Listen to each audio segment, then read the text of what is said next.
ओम शांति। आज 5 अप्रैल 2025 बाबा के महावाक्य है, मीठे बच्चे, तुम्हें अभी नाम रूप की बीमारी से बचना है, उल्टा खाता नहीं बनाना है, एक बाप की याद में रहना है।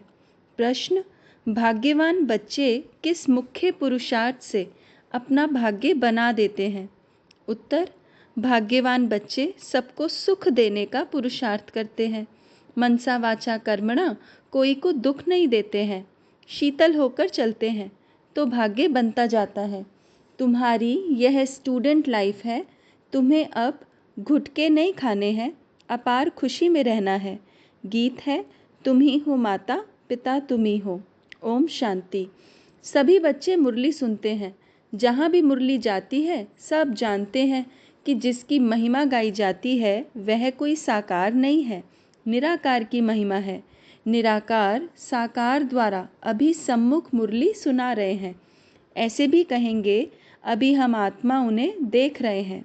आत्मा बहुत सूक्ष्म है, इन आँखों से देखने में नहीं आती। भक्ति मार्ग में भी जानते हैं कि हम आत्मा सूक्ष्म है, परंतु पूरा रहस्य बुद्धि में नहीं है कि आत्मा है क्या। परमात्मा को याद करते हैं, परंतु वह है क्या यह दुनिया नहीं जानती।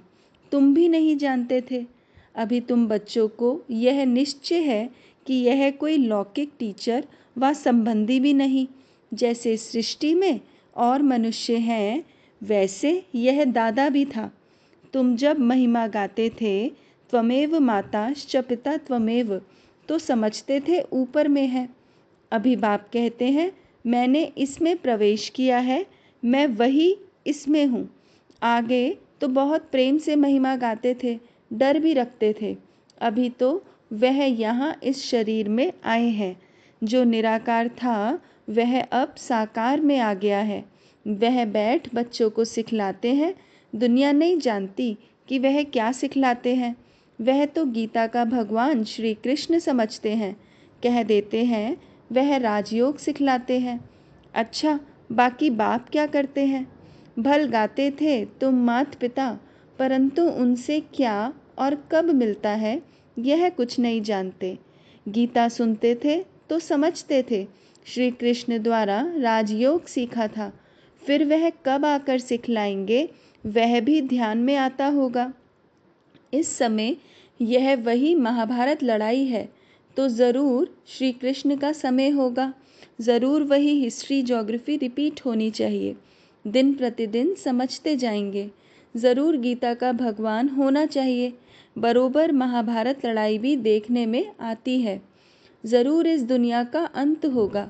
दिखाते हैं पांडव पहाड़ पर चले गए, तो उनकी बुद्धि में यह आता होगा, बरोबर विनाश तो सामने खड़ा है। अब श्री कृष्ण है कहाँ? ढूंढते रहेंगे जब तक तुमसे सुने कि गीता का भगवान श्री कृष्ण नहीं शिव है। परंतु बुद्धि में तो यह बात पक्की है, यह तुम कभी भूल नहीं सकते। कोई को भी तुम समझा सकते हो गीता का भगवान श्री कृष्ण नहीं शिव है। दुनिया में तो कोई भी नहीं कहेगा सिवाय तुम बच्चों के। अब गीता का भगवान राजयोग सिखलाते थे, तो ज़रूर इससे सिद्ध होता है नर से नारायण बनाते थे। तुम बच्चे जानते हो भगवान हमको पढ़ाते हैं, बरोबर नर से नारायण बनाते हैं। इन लक्ष्मी नारायण का स्वर्ग में राज्य था ना, अभी तो वह स्वर्ग भी नहीं है, तो नारायण भी नहीं है, देवताएं भी नहीं हैं। चित्र हैं जिससे समझते हैं यह होकर गए हैं। अभी तुम समझते हो इन्हों को कितने वर्ष हुए? तुमको पक्का मालूम है आज से 5000 वर्ष पहले इन्हों का राज्य था। अभी तो है अंत, लड़ाई भी सामने खड़ी है। जानते हो बाप हमको पढ़ा रहे हैं, सभी सेंटर्स में पढ़ते भी हैं तो पढ़ाते भी हैं। पढ़ाने की युक्ति बड़ी अच्छी है, चित्रों द्वारा समझानी अच्छी मिल सकेगी। मुख्य बात है गीता का भगवान शिव या श्री कृष्ण, फर्क तो बहुत है ना। सद्गति दाता, स्वर्ग की स्थापना करने वाला, अथवा आदि सनातन देवी देवता धर्म की फिर से स्थापना करने वाला शिव या श्री कृष्ण। मुख्य है ही 3 बातों का फैसला। इस पर ही बाबा जोर देते हैं। भल ओपिनियन लिख कर देते हैं कि यह बहुत अच्छा है, परंतु इससे कुछ भी फायदा नहीं। तुम्हारी जो मुख्य बात है उस पर जोर देना है। तुम्हारी जीत भी है इसमें। तुम सिद्ध कर बतलाते हो भगवान एक होता है। ऐसे नहीं कि गीता सुनाने वाले भी भगवान हो गए।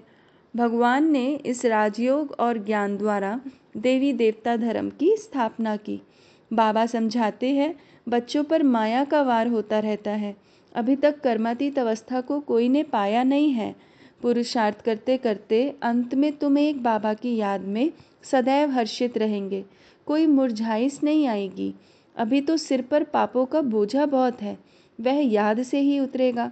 बाप ने पुरुषार्थ की युक्तियाँ बतलाई हैं। याद से ही पाप कटते हैं। बहुत बुद्धू हैं जो याद में ना रहने कारण फिर नाम रूप आदि में फंस पड़ते हैं। हर्षित मुख हो किसको ज्ञान समझाएं वह भी मुश्किल है। आज किसको समझाया, कल फिर गुटखा खाने से खुशी गुम हो जाती है। समझना चाहिए यह माया का वार होता है। इसलिए पुरुषार्थ कर बाप को याद करना है। बाकी रोना पीटना व बेहाल नहीं होना है। समझना चाहिए माया पादर माना जूता मारती है। इसलिए पुरुषार्थ कर बाप को याद करना है। बाप की याद से बहुत खुशी रहेगी। मुख से झट वाणी निकलेगी। पतित पावन बाप कहते हैं कि मुझे याद करो। मनुष्य तो एक भी नहीं जिसको रचता बाप का परिचय हो। मनुष्य होकर और बाप को ना जाने तो जानवर से भी बदतर हुआ। गीता में श्री कृष्ण का नाम डाल दिया है तो बाप को याद कैसे करे? यही बड़ी भूल है जो तुमको समझानी है। गीता का भगवान शिव बाबा है, वही वर्षा देते हैं। मुक्ति जीवन मुक्ति दाता वह है और धर्म वालों की बुद्धि में बैठता नहीं। वह तो हिसाब किताब चुकतू कर वापस चले जाएंगे। पिछाड़ी में थोड़ा परिचय मिला फिर भी जाएंगे अपने धर्म में। तुमको बाप समझाते हैं तुम देवता थे, अभी फिर बाप को याद करने से तुम देवता बन जाएंगे। विक्रम विनाश हो जाएंगे। फिर भी उल्टे सुलटे धंधे कर लेते हैं। बाबा को लिखते हैं आज हमारी अवस्था मुरझाई हुई है। बाप को याद नहीं किया। याद नहीं करेंगे तो ज़रूर मुरझाएंगे। यह है ही मुर्दों की दुनिया। सभी मरे पड़े हैं। तुम बाप के बने हो तो बाप का फरमान है मुझे याद करो तो विक्रम विनाश हो जाए। यह शरीर तो पुराना तमो प्रधान है। पिछाड़ी तक कुछ ना कुछ होता रहेगा। जब तक बाप की याद में रह कर्मातीत अवस्था को पाएं तब तक माया हिलाती रहेगी, किसको भी छोड़ेगी नहीं। जांच करते रहना चाहिए कि माया कैसा धक्का खिलाती है। भगवान हमको पढ़ाते हैं, यह भूलना क्यों चाहिए। आत्मा कहती है हमारा प्राणों से प्यारा वह बाप ही है। ऐसे बाप को फिर तुम भूलते क्यों हो। बाप धन देते हैं दान करने के लिए। प्रदर्शनी मेले में तुम बहुतों को दान कर सकते हो। आप पे इस शौक से भागना चाहिए। अभी तो बाबा को ताकीद करनी पड़ती है, माना उमंग दिलाना पड़ता है। जाकर समझाओ, उसमें भी अच्छा समझा हुआ चाहिए। देह अभिमानी का तीर लगेगा नहीं। तलवारें भी अनेक प्रकार की होती है ना। तुम्हारी भी योग की तलवार बड़ी तीखी चाहिए। सर्विस का उल्लास चाहिए। बहुतों का जाकर कल्याण करें। बाप को याद करने की ऐसी प्रैक्टिस हो जाए जो पिछाड़ी में सिवाय बाप के और कोई याद ना पड़े। तभी तुम राजाई पद पाएंगे। अंतकाल जो अल्फ को सिमरे और फिर नारायण को सिमरे। बाप और नारायण माना वर्षा ही याद करना है, परंतु माया कम नहीं है। कच्चे तो एकदम ढेर हो पड़ते हैं। उल्टे कर्मों का खाता तब बनता है जब किसी के नाम रूप में फंस पड़ते हैं। एक दो को प्राइवेट चिट्ठियां लिखते हैं। देहधारियों से प्रीत हो जाती है तो उल्टे कर्मों का खाता बन जाता है। बाबा के पास समाचार आते हैं, उल्टा सुल्टा काम कर फिर कहते हैं बाबा हो गया। अरे खाता उल्टा तो हो गया ना। यह शरीर तो पलीत है, उनको तुम याद क्यों करते हो। बाप कहते हैं मुझे याद करो तो सदैव खुशी रहे। आज खुशी में है, कल फिर मुर्दे बन पड़ते हैं। जन्म जन्मांतर नाम रूप में फंसते आते हैं ना। स्वर्ग में यह बीमारी नाम रूप की होती नहीं, वहाँ तो मोहजीत कुटुंब होता है। जानते हैं हम आत्मा है, शरीर नहीं। वह है ही आत्म अभिमानी दुनिया, यहाँ है देह अभिमानी दुनिया। फिर आधा कल्प तुम देही अभिमानी बन जाते हो। अब बाप कहते हैं देह अभिमान छोड़ो, देही अभिमानी होने से बहुत मीठे शीतल हो जाएंगे। ऐसे बहुत थोड़े हैं, पुरुषार्थ कराते रहते हैं कि बाप की याद ना भूलो। बाप फरमान करते हैं मुझे याद करो, चार्ट रखो, परंतु माया चार्ट भी रखने नहीं देती है। ऐसे मीठे बाप को तो कितना याद करना चाहिए। यह तो पतियों का पति, बापों का बाप है ना। बाप को याद कर और फिर दूसरों को भी आप समान बनाने का पुरुषार्थ करना है। इसमें दिलचस्पी बहुत अच्छी रखनी चाहिए। सर्विसेबल बच्चों को तो बाप नौकरी से छुड़ा देते हैं। सरकमस्टांस देख कहेंगे अब इस धंधे में लग जाओ। एम ऑब्जेक्ट तो सामने खड़ी है। भक्ति मार्ग में भी चित्रों के आगे याद में बैठते हैं ना। तुमको तो सिर्फ आत्मा समझ परमात्मा बाप को याद करना है। विचित्र बन विचित्र बाप को याद करना है, यह मेहनत है। विश्व का मालिक बनना कोई मासी का घर नहीं है। बाप कहते हैं मैं विश्व का मालिक नहीं बनता हूँ, तुमको बनाता हूँ। कितना माथा मारना पड़ता है। सपूत बच्चों को ही आपे ही ओना लगा रहेगा, छुट्टी लेकर भी सर्विस में लग जाना चाहिए। कई बच्चों को बंधन भी है, मोह भी रहता है।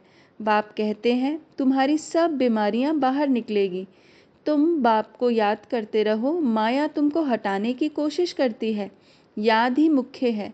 रचता और रचना के आदि मध्य अंत का ज्ञान मिला, बाकी और क्या चाहिए। भाग्यवान बच्चे सबको सुख देने का पुरुषार्थ करते हैं।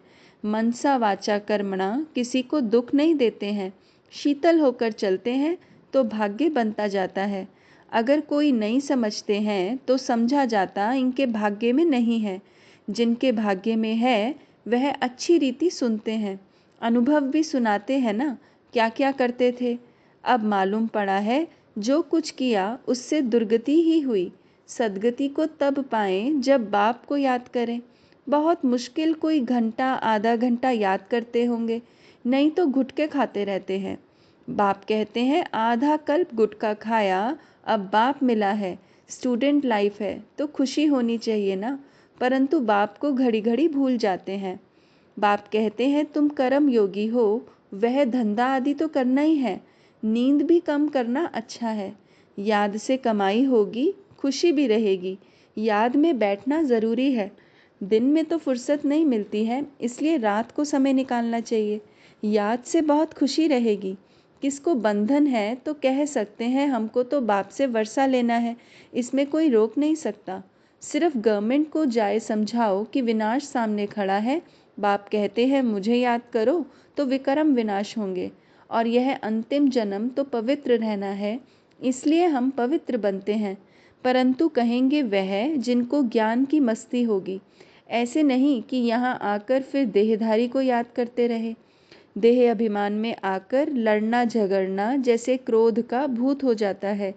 बाबा क्रोध करने वालों की तरफ कभी देखते भी नहीं। सर्विस करने वालों से प्यार होता है। देह अभिमान की चलन दिखाई पड़ती है। गुलगुल तब बनेंगे जब बाप को याद करेंगे। मूल बात है यह, एक दो को देखते बाप को याद करना है। सर्विस में तो हड्डियां देनी चाहिए। ब्राह्मणों को आपस में शीरखंड होना चाहिए, लून पानी नहीं होना चाहिए। समझ ना होने के कारण एक दो से नफरत, बाप से भी नफरत लाते रहते हैं। ऐसे क्या पद पाएंगे। तुमको साक्षात्कार होंगे, फिर उस समय स्मृति आएगी यह हमने गफलत की। बाप फिर कह देते हैं तकदीर में नहीं है तो क्या कर सकते हैं। अच्छा, मीठे मीठे सिकीलदे बच्चों प्रति माता पिता बाप दादा का याद प्यार और गुड मॉर्निंग। रूहानी बाप की रूहानी बच्चों को नमस्ते। हम रूहानी बच्चों की रूहानी माता पिता बाप दादा को याद प्यार गुड मॉर्निंग और नमस्ते। ओम शांति। धारणा पहला है, निर्बंधन बनने के लिए ज्ञान की मस्ती हो, देह अभिमान की चलन ना हो, आपस में लून पानी होने के संस्कार ना हो। देहधारियों से प्यार है तो बंधन मुक्त हो नहीं सकते। दूसरा, कर्मयोगी बनकर रहना है, याद में बैठना ज़रूर है। आत्म अभिमानी बन बहुत मीठा और शीतल बनने का पुरुषार्थ करना है, हर सर्विस में हड्डियाँ देनी है। वरदान, श्रीमत से मनमत और जनमत की मिलावट को समाप्त करने वाले सच्चे स्व कल्याणी भव। श्रीमत से मनमत और जनमत की मिलावट को समाप्त करने वाले सच्चे स्व कल्याणी भव। बाप ने बच्चों को सभी खजाने स्व कल्याण और विश्व कल्याण के प्रति दिए हैं, लेकिन उन्हें व्यर्थ तरफ लगाना, अकल्याण के कार्य में लगाना, श्रीमत में मनमत और जनमत की मिलावट करना, यह अमानत में खयानत है। अब इस खयानत और मिलावट को समाप्त कर रूहानियत और रहम को धारण करो। अपने ऊपर और सर्व के ऊपर रहम कर स्व कल्याणी बनो। स्व को देखो, बाप को देखो, औरों को नहीं देखो। स्लोगन, सदा हर्षित वही रह सकते हैं जो कहीं भी आकर्षित नहीं होते हैं। सदा हर्षित वही रह सकते हैं जो कहीं भी आकर्षित नहीं होते हैं। ओम शांति।